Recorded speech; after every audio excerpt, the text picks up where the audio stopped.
On behalf of the EFDD, I now give the floor to Mr. Farage. Thank you, and good morning, everybody. If this is European democracy in action, as we've heard this morning, I suggest we have a rethink. We're told that, as a result of the European elections, Mr Juncker here is the nominee. Well, I can tell you that absolutely nobody in the United Kingdom knew that when they voted in the European election, it had anything to do with the next nominee. And the truth of it is, your voters actually in your countries didn't realise what this process was. Mr Juncker's name did not appear on any single ballot paper. And the whole thing has been the most extraordinary stitch-up. I mean, the loser, Mr Schulz, gets the consolation prize of being an unprecedented second-term president in the Parliament. I mean, it's all just a pretence that we're increasing democracy. Now, of course, I'll be told, yeah, but hang on a second. The European Parliament, the elected bit of the European institution, did actually have a say and did decide whether Mr Juncker was to become Commission President or not. Well, let's just have a think about the process we're about to engage in.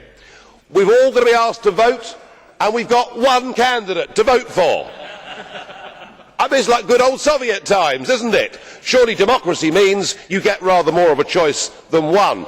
But I think far worse than that, it is going to be a secret ballot. I mean, you really couldn't invent it, could you? Hard on the heels of a European election, our voters are not going to know how any of us have voted. And I would say to you, Mr Schulz, as President of the Parliament, the Parliament shouldn't vote in secret. The whole point of being publicly elected representatives is we should be held accountable for our actions to our own voters, and to be asked to vote in secret, I think it's a huge insult to voters to ask us to vote in secret. Now, I would have thought, after the huge advances in the Eurosceptic vote, there might have been a rethink somewhere in Brussels, but clearly that was not to be. Mr Cameron had a brief go and tried to oppose your candidacy, but he was busy succeeding with reshuffles in Britain, but failing with reshuffles here. And Mrs Merkel, of course, crushed him, because what the German Chancellor says goes in the modern Europe. So what of our nominee? Well, on the plus side, Mr Juncker, you are a sociable cove with a very much better sense of humour than most people I've met in Brussels.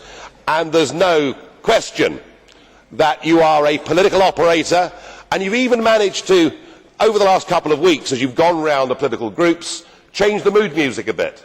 You've said that you don't believe in the United States of Europe. You don't believe in a common European identity. But I have to say, I didn't believe a word of it.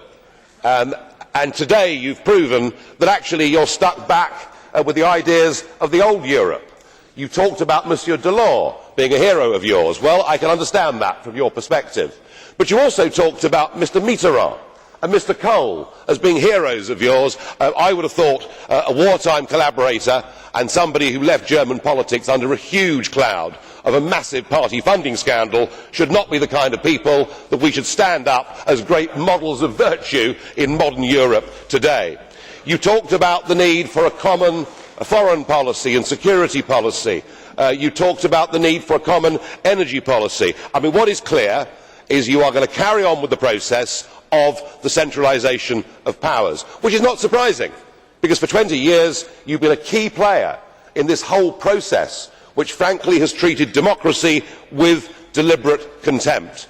I think the best example is your quote about the French referendum on the Constitution, where you said, if it's a yes, we will say on we go, and if it's a no, we will say we continue. How's that?